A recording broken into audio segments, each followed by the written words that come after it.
Είναι μια πολύ όμορφη ενότητα που έχει να κάνει με το πώς μπορούμε να προετοιμαστούμε και να περιορίσουμε τις επιπτώσεις από την κλιματικά φαινόμενα.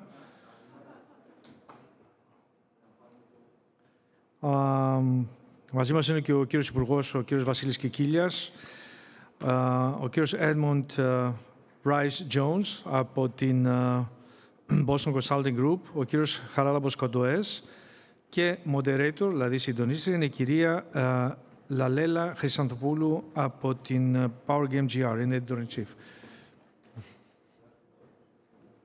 Mipos, Ambassador, do you want to participate in this panel as well, maybe? Give me a microphone, you won't get rid of it. Okay. All right. Well, the floor is yours. Okay, thank you so much. Let's start right away, since we are the last panel, and I'm sure everyone will be quite keen for the cocktails after. I hope we're going to be able to engage you. And I'm going to start right away without further ado by addressing the first question to all three of our distinguished speakers. And the question is,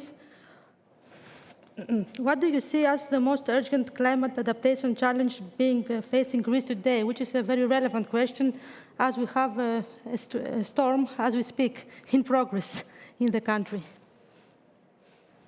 Me first? Yes, please, okay. Mr. Minister.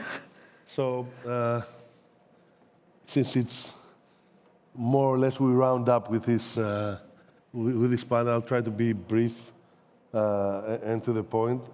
In my area, the area of civil protection and new technologies and blending in the private sector and the public sector in terms of offering internal security to the civilians.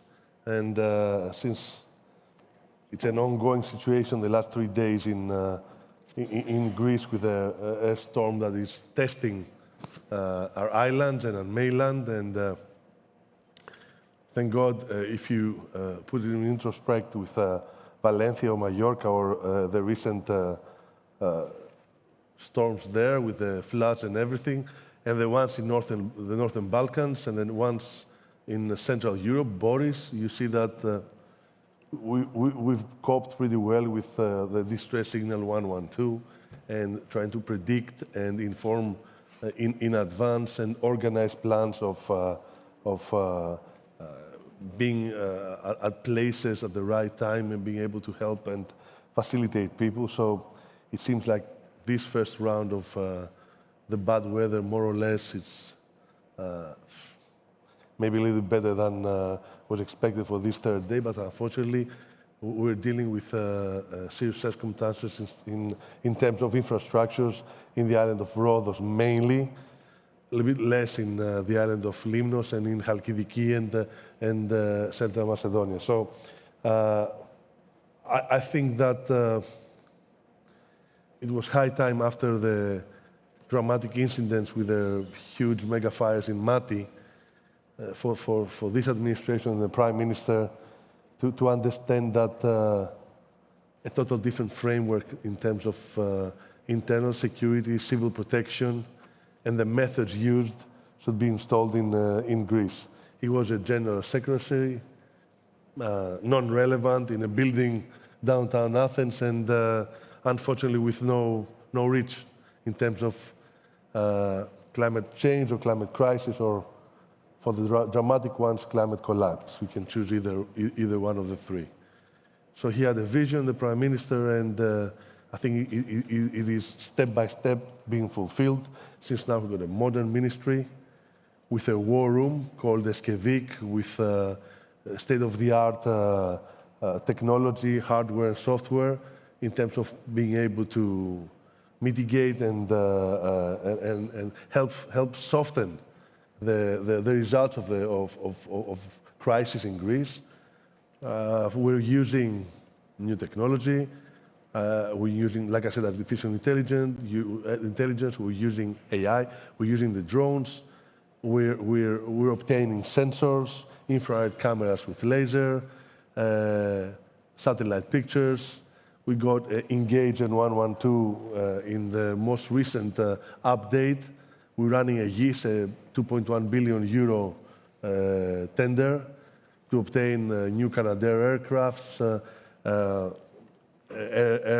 fire extinguished helicopters, search and rescue, 120 drones, 1,200 fire brigade cars of all kinds, gear for the volunteers and for civil protection and the firemen, and trying to link everything together, the open sources and the closed sources, through AI with specific new steps in terms of being able to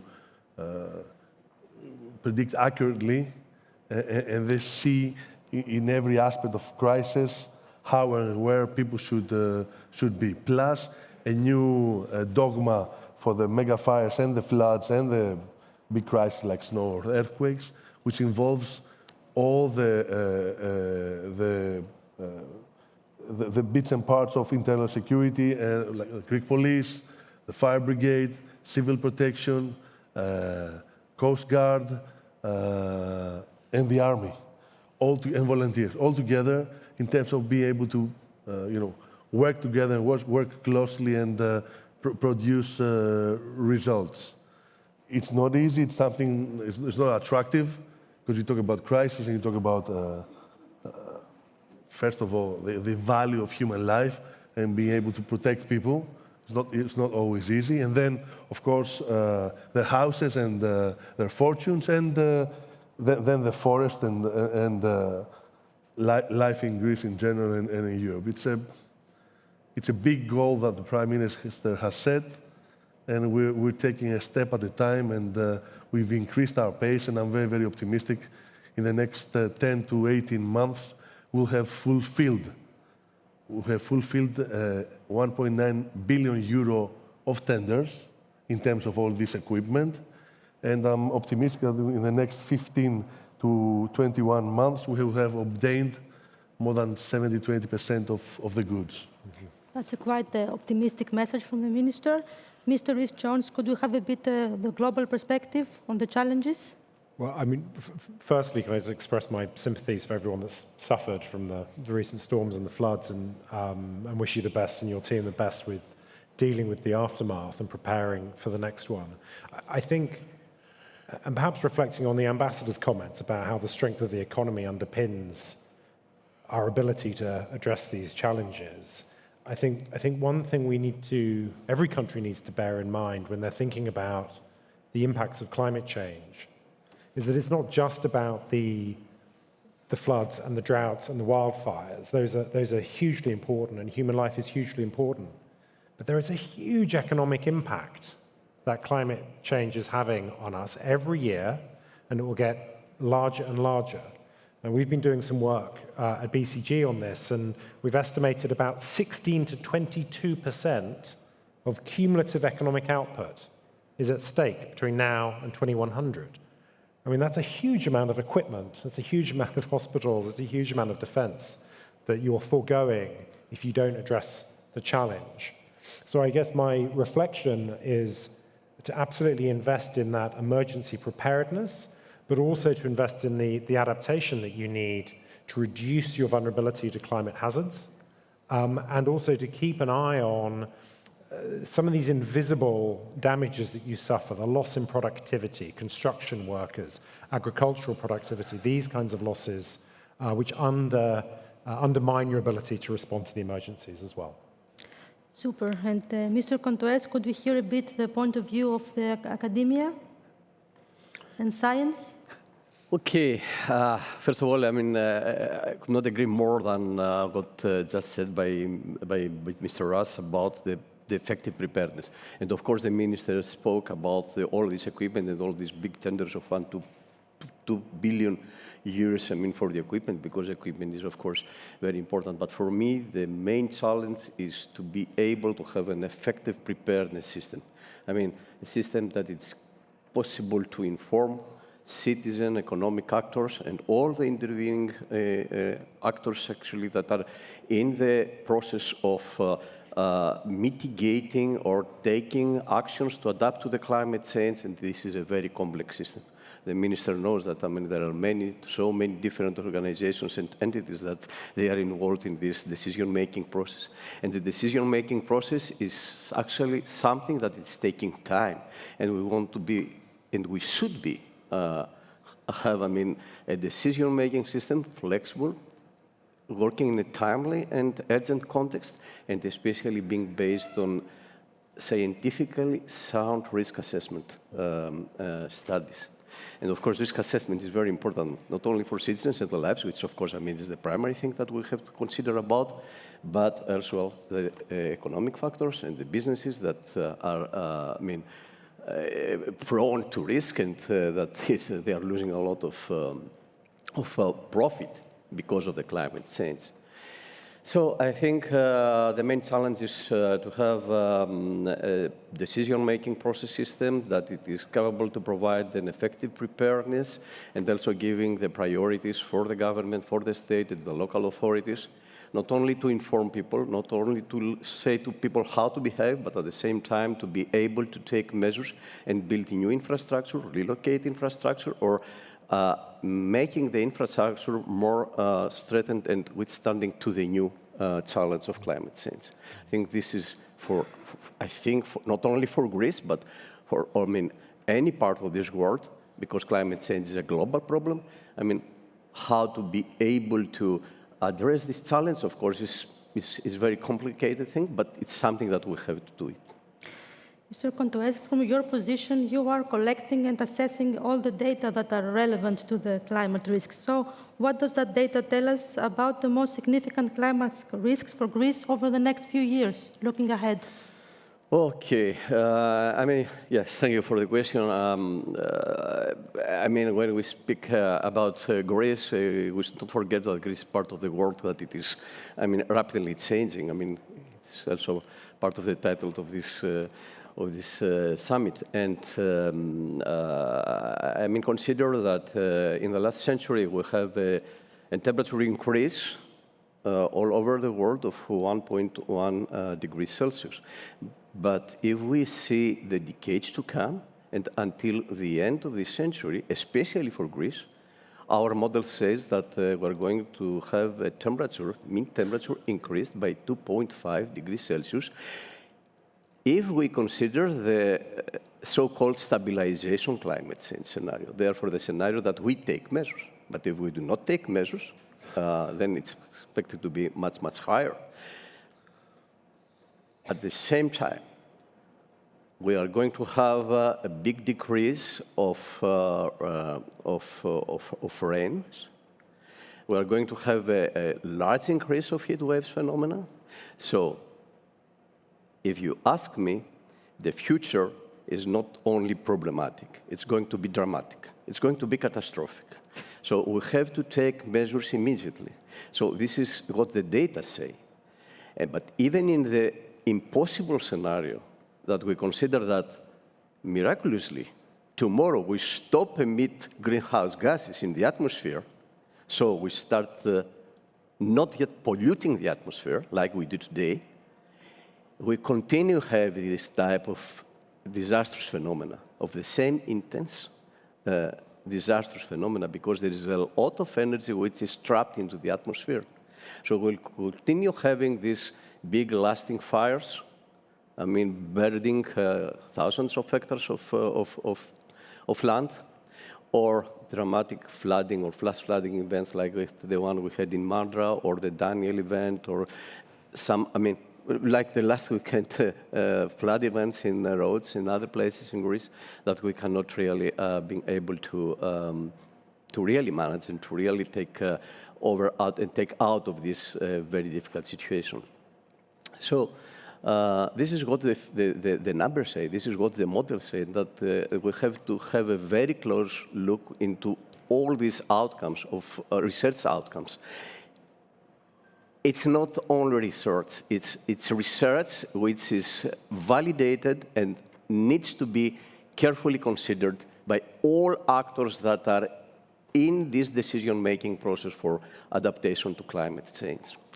Right. So all the three speakers have emphasized how important it is to be prepared, the high level of preparedness. So how can governments and businesses collaborate to better prepare for all those risks that we have talked about and mitigate them? Mr. Minister?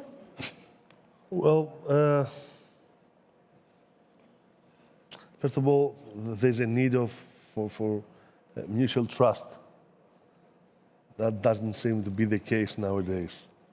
So, and a minimum of understanding what theories of the academic community are relevant or actually compatible with the actual, with the action outside, Right. and with the problems we have to deal with, and then how you can use the private sector in terms of being able to accelerate possible solutions in terms of new technology or adaptation to the needs of the environment, and there are a lot of question marks. I'm in favor of governments that clearly understand that the private sector is there to invest, and that's their job, and the government should regulate and put the framework and understand what the goals are. Both the private sector and the public sector should work with the academic community, and then we see the actual methods or instruments or technology or I don't know, hardware or software that are needed for the goals that are set. But there are actual problems. I mean, we talk about carbon emissions, we talk about Europe, high goals, taxation, and a lot of problems through European countries, where China and India and other big countries are doing nothing about it. If the United States would do everything in the book, that would reduce 12 to 40%, I think, carbon emissions. That's far, far away from what is needed theoretically from the academic community and the scientists to be able to balance, balance the climate. Plus,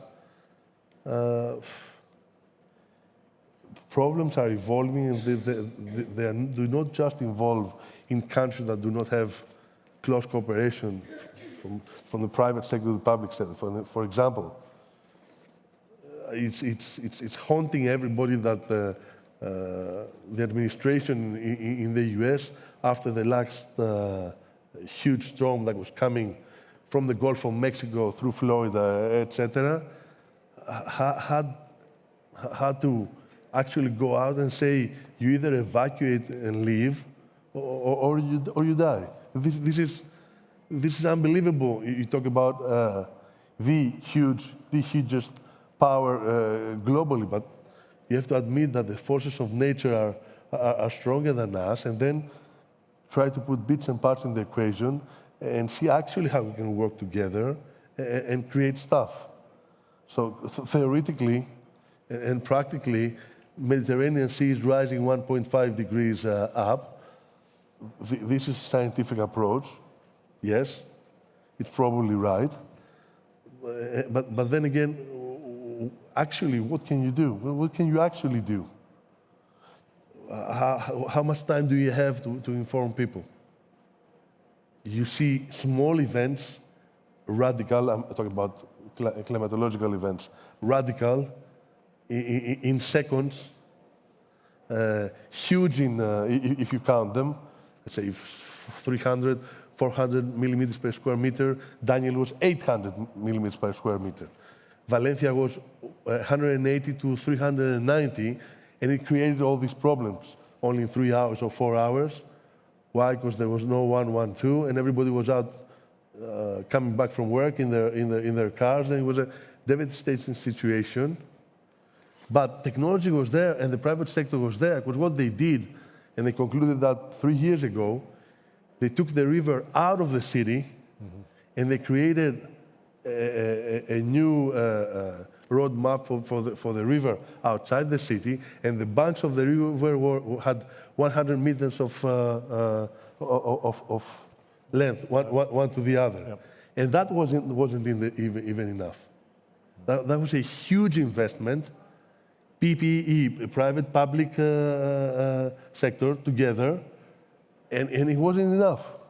And there were 220 lives lost. So we have to rethink of what we put in infrastructures and if they're okay, what we have invested in the last 20 or 30 years, and then ask from the private sector to do other things for us in terms of infrastructures, for example, taking into account what the academic community is saying. But where do you put the bar right now? I do not think that anybody knows 100%. Plus, in terms of Greece and the rest of the members of the EU, we invest in green energy and offshore wind energy, etc. But that's 20 and 30 years from now. But we need the budgets, every country, Greece also, to be able to deal with what's happening nowadays. Yes. Yeah, agree. And your view on the business side? I mean, I think firstly, I'd just say there's a clear business case for private companies to invest in adaptation. So I think the idea that this is something that governments will solve on their own is completely misconceived. So, but what it takes for private businesses to invest is they really need to see the data. So they need to do kind of comprehensive assessments of their physical climate risks. They often have a very different lens on it than the governments, because they're not just looking at the assets which are sitting in any one country, but they're looking at their supply chains, which extend way beyond any given territory. And you look across that, you comprehensively assess it. You take the data and the science that you get from the scientific community, but you need to get it down to the level of what is the risk faced by this factory, by this supply chain, by this source of inputs, and you start putting some numbers against it. And then you can create a business case for investment to offset those risks. And businesses are used to working with uncertainty. They're used to working with risk. You put it into those terms, and it's no longer seen as a kind of fluffy ESG thing to do. It's seen as hard-nosed business. But they shouldn't act in isolation. And I think the example you just gave us, Minister, of dealing with the town as a whole is a great example of why you need to have private sector, public sector actors working together. You have transparency of the data. You have transparency of the vulnerabilities. You assess who is best placed to address these things, then you work together. Because there are some devastating examples of what's known as maladaptation, where one part of the community protects itself from a flood and they flood the other part of the community. So there's a need for coordination, but you need to bring, I think, all those stakeholders together quite rapidly with a common understanding. Speaking a bit on what the minister said previously about having huge budgets about green energy and things that are a long way ahead, but the budgets, especially in the EU level on climate adaptation and mitigations, are significantly smaller.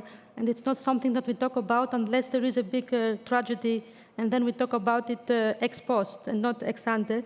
How do you think we could convince stakeholders, both public and private, that investing in adaptation, guided by state-of-the-art scientific excellence and innovation in the domain today, can actually pay off tomorrow?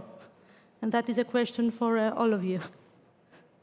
Starting from Mr. Kontoes. First of all, I would like to add something on what it was already commented about the risk assessment. I mean, I think it's something that we do see, I mean, very carefully. How is possible that we have a risk assessment that it is at the highest possible accuracy and specificity? I mean, we should know, I mean, to which scale, I mean, to the largest possible topographic scale at the single house, at the single city block, what is prone to risk and what is not. And we need to know that to the highest possible accuracy. Because then Mr. Minister and the civil protection mechanism can really have the right plans, but at the same time, the private sector should know, I mean, what is the actions to be taken in order not to interrupt your supply chain, but at the same time, how to save lives. I mean, if we do not know, I mean, what is the quantity of water that reaches the specific house or the specific district in an area, and this is possible today. This is what the science can provide today, and scientific models today, and it's, again, I mean, please consider it's not the dream of the scientist, it's validated, that we can provide this information at the single district level and the single house level. I mean, I have very good examples of private sector logistics companies or wireless communication companies that they are using our model so as to take action for the very next day or for the next week, for example, so as to take action not to interrupt their supply, either of services or products, etc. So this is possible. And if you ask me how it's possible to collaborate, yes, there is a lot of possibility to collaborate with the government, with the state authorities, with the private sector. I mean, we have a lot of data. We can change a lot in terms of needs. We can build together, and we can really have a better day, a better next day, a better future. But of course, all this needs a kind of collaboration and open collaboration, free collaboration, exchange of expertise, exchange of scientific expertise, exchange of domain expertise, exchange of data. And this, Mr. Minister, requires some kind of let's say, some more, flexible legislation, if I may say, therefore, that it is providing the capability for all the different actors to work together. I know it's difficult. I know it's not only for Greece. It's everywhere, the problem. But we need to open the collaboration, the discussion, and the synergies between the different actors. I mean, at the level of taking decisions. So that is something that I wanted to comment because I think it's complementing what it was already referred about the risk assessment. So the other question, excuse me, I already forgot. How do we convince people to take action? How to convince people? I mean, the people are already convinced. I was asked today, I mean, how is possible to, something very similar to that, I said, okay, I do believe that the communities and the citizens, although it may have conflicting interest in certain cases, I mean, it's not only the conflicting interest between the state mechanism or civil protection mechanism and the private sector, but even the citizens, they may have in between them or the movements of citizens, it might be, competitive to some extent. But in the end, when we are in front of the big disaster, when we lose lives, or when we lose profit, again, when we are going towards the damage, I think then the communities, they are self-organized. They are trying to find ways to synergize and to go together for mitigating the problem. I mean, we have this example every day. I mean, when we have the damage, all people, all citizens, and all the actors go together to try to find a solution.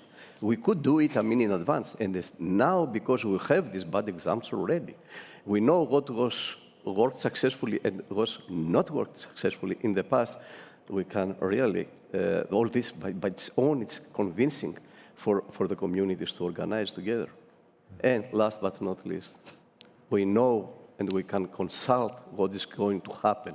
We may teach the people, educate people, citizens at all levels, and economic actors on how to organize themselves and work together.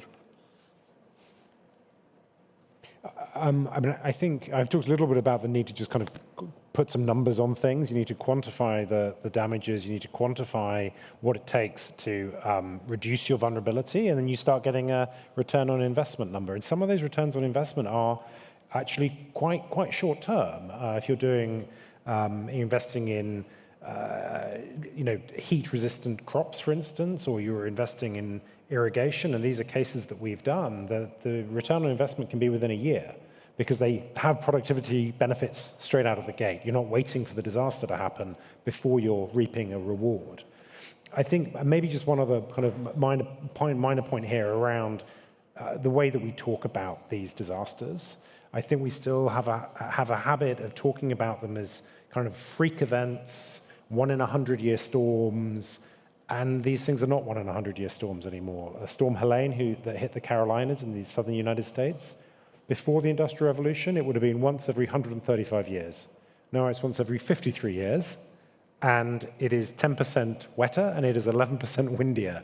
This is the new normal, and I think we kind of need to acknowledge that, internalize that, instead of worrying that it's just one more freak event and wrapping ourselves up in the uncertainty of it all. I think there's plenty of certainty to be getting on with now.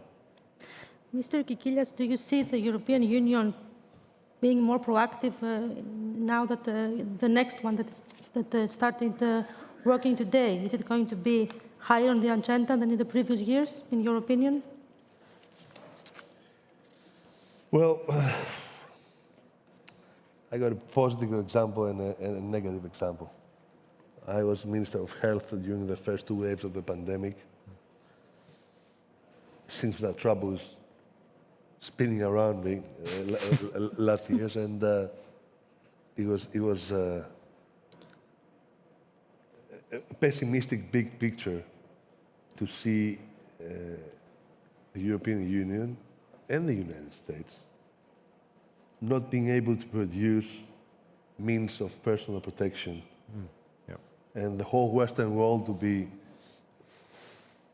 at the corner, waiting for the spike of the pandemic in China to decrease in terms for China to accept to sell through modern commerce means of personal protection, masks and Tyvek and gloves and whatever was needed to the Western world.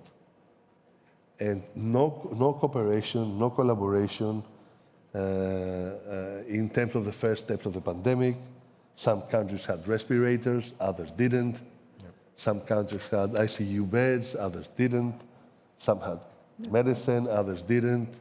There was a practical war of being able to get your hands on the basic needs in order to survive. The positive example was finally we got together and accepted that we should work together, and we did a common procurement of vaccines in terms of the same crisis. So that was adjusted to the big countries, to the small countries, depending on the percentage of the population, and it went well. So you work together. It's like member states. Member states and private public sector and science is the same thing. You work together, you multiply the potential results. Everybody from himself is, the chances are much smaller. Generally, Europe is slow. And we've been seeing that with bureaucracy time and time again through crisis. I think Prime Minister stepped up with what came out of the pandemic, which was the RRF, the Resilient Fund. It was important for the private sector and the public sector, and for people. We bounced back through that, and were able to invest again, and our economies were able to survive through that huge crisis.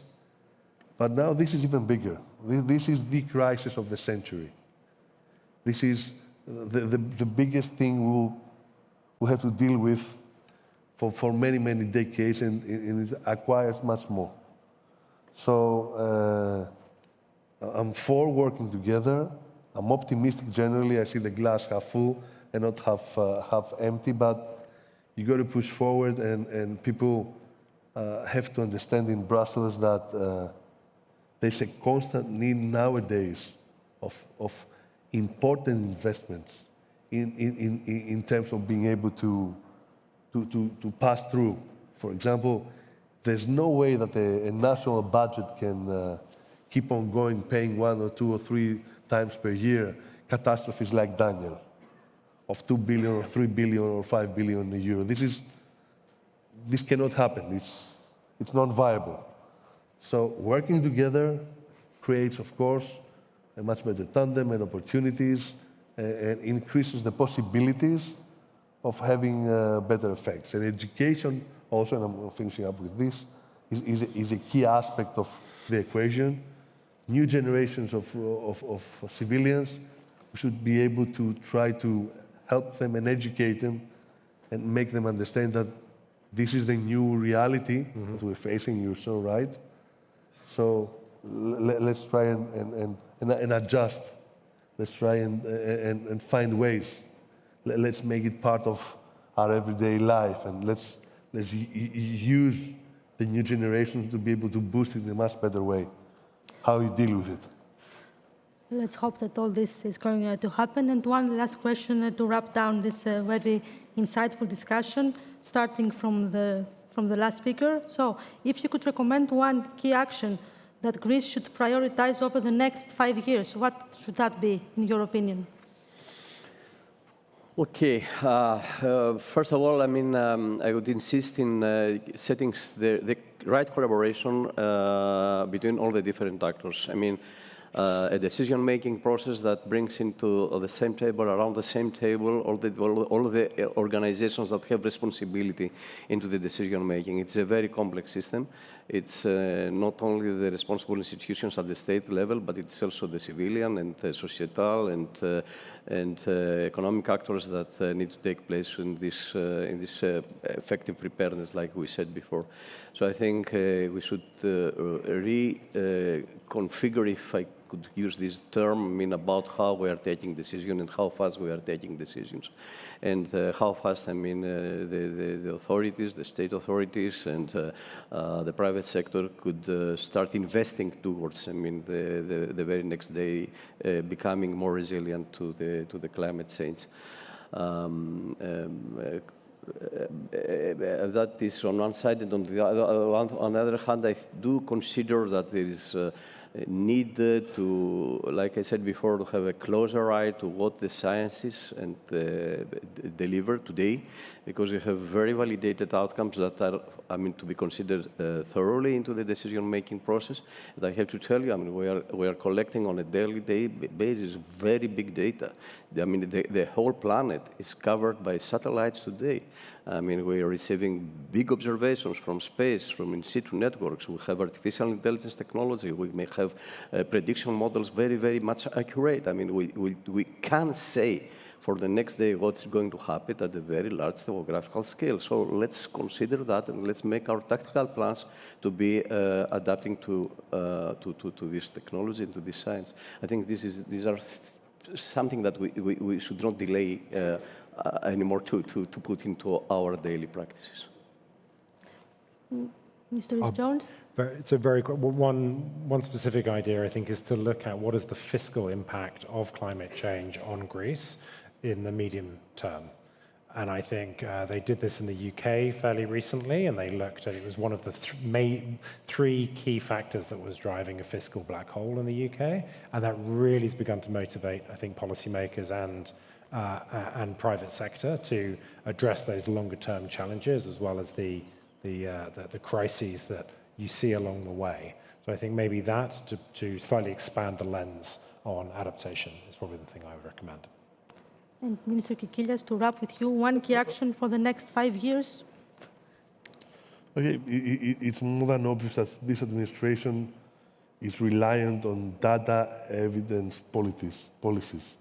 And we did that through the pandemic, we did that through the energy crisis and the wars that created chaos, and we're hoping to be able to do that also through this difficult equation. So yes, we now have the framework, we didn't have it. We have the ministry, we didn't have it. We have the human resources, and we're accelerating the pace and to be able to educate our civilians. And we've invested in the infrastructures and on the hardware and software that we need. And now it's time to see and prioritize the investments in terms of the infrastructures, in terms of what you do for basic stuff that are linked to the climate crisis, what you do with water, very important in Greece, what you do with agriculture in the primary sector. I feel that peace and war through the times were always for water, for food and energy. So to be able to see and understand where you invest, because budgets do not exist for everything horizontally, it's more than obvious. So, and prioritize what are your next steps in order to be able to ensure that your people will have quality of life, will be protected, and step by step you would create something solid in terms of viability through this huge problem are key steps that we want to take. And we think that this is a roadmap that will probably lead to positive results. Thank you so much for your time. So I would just pick up 5 keywords from our conversation. So this is collaboration. We need all stakeholders on board. There is a sense of urgency to do things quickly, otherwise we don't have catastrophic impacts, as Mr. Kontoes said. And I also, innovation, education, and funding are key to mitigate this. Thank you very much for your time. We just finished. Yes.